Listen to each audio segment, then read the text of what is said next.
Deuxièmement, les indicateurs colorés. Mais qu'est-ce qu'un indicateur coloré? On commence par la définition. Un indicateur coloré acido-basique est un couple acide-base noté HIN, IN-, HIN est l'acide, IN- est la base, dont la forme acide en solution aqueuse possède une teinte différente de celle de la forme basique. Donc, la teinte de la forme acide est différente de la teinte de la forme basique. Je donne l'exemple d'un indicateur coloré très utilisé, c'est le BBT, bleu de bromothiol. On peut le trouver sous la forme acide de couleur jaune, HIN, ou bien sous la forme basique, IN-. La forme basique a une couleur bleue.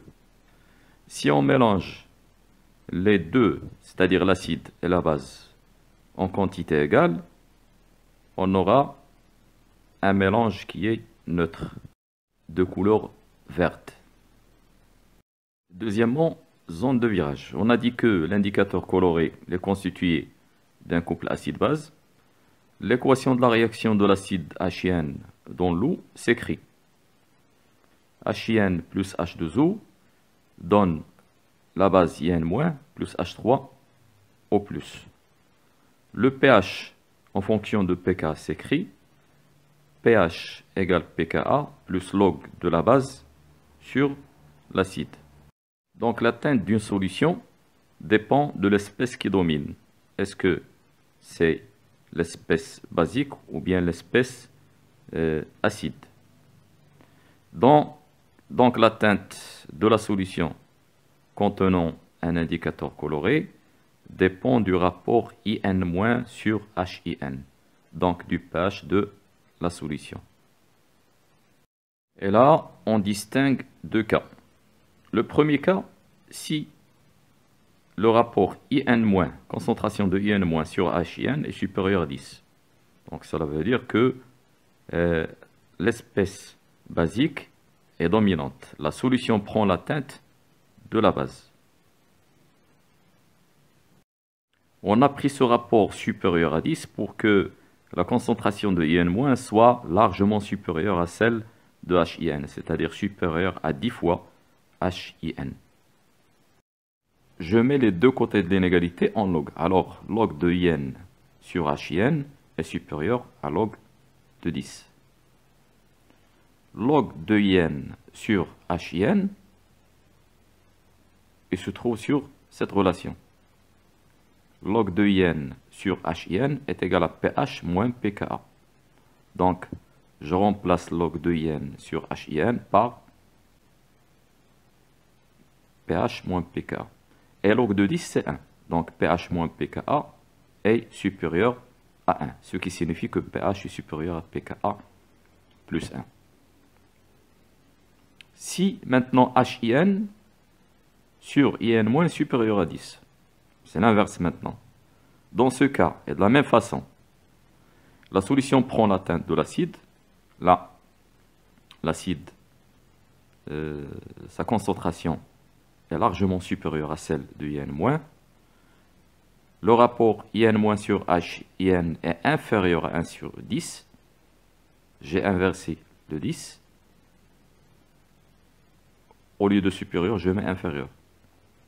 Log de IN- sur HIN inférieur à log de 1 sur 10. Donc, pH moins pKa inférieur à moins 1. Log de 1 sur 10 égale à moins 1. Donc, pH inférieur à pKa moins 1. Je trace l'axe des pH avec le pKa, pKa moins 1, pKa plus 2. D'après ce qu'on a obtenu, si pH est supérieur à pKa plus 1, c'est la teinte de la base. La solution prend la teinte de la base. Si pH inférieur à pKa moins 1, la teinte de l'acide, c'est la teinte de l'acide, la solution prend la teinte de l'acide. Entre pKa-1 et pKa plus 1, c'est ce qu'on appelle la zone de virage. Dans cette zone, la solution prend une teinte sensible.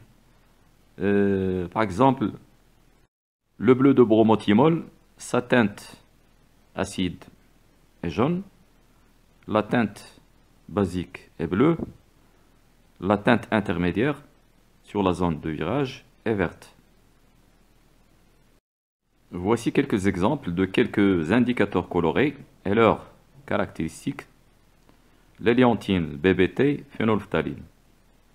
Pour l'éléanthine, en teinte acide il est rouge, en teinte basique il est jaune. La zone de virage entre 3,1 et 4,4. Bleu de bromothymol, jaune, bleu, entre 6 et 7,6. Phénylphtaline incolore, rouge-violette, 8,2, 10. Septièmement, dosage acido-basique. On dit aussi titrage acido-basique. Principe du dosage acido-basique.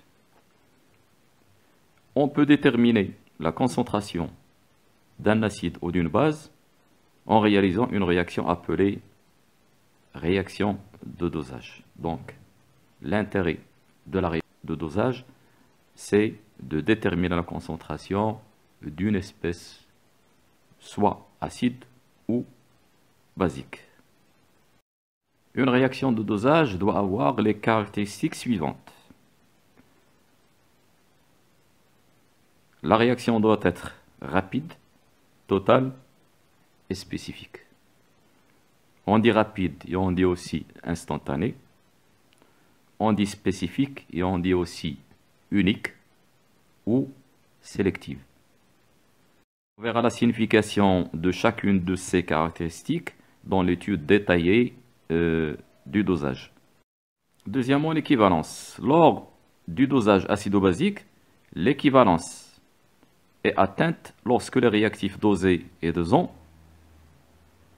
disparaissent selon les coefficients stoichiométriques correspondant à l'équation de la réaction de dosage. Donc, dans une réaction de dosage, dans un dosage, on a l'espèce dosée dans le verre et l'espèce dosante dans la burette. Tout ce que je viens de dire va être détaillé dans la suite du cours. Je trace un tableau d'avancement de la réaction de dosage. C'est un tableau qui est réduit. Acide plus base qui donne une espèce chimique C plus H2O. L'espèce dosée est A, l'acide, on va la mettre dans un bécher. L'espèce dosante est B dans une burette. Je dose un acide avec une base. La concentration de l'acide est Ca, le volume de l'acide est Va, la concentration de la base est Cb, le volume converse jusqu'à atteindre l'équivalence est VBE. Donc les quantités de matière initiale de l'acide CaVa et de la base CbVBE. L'espèce produite 0 en excès, l'eau en excès. À l'équivalence CaVa moins XE, CbVBE moins XE, XE en excès. À l'équivalence, les deux réactifs disparaissent, c'est-à-dire CaVa moins XE égale à 0 et CbVBE moins XE égale à 0. Cela signifie que CaVa est égal à CbVBE. Donc c'est ce qu'on appelle la relation de l'équivalence. Dans le prochain paragraphe, on va étudier un dosage acido-basique par mesure de pH et on va détailler tout ce qu'on vient de dire.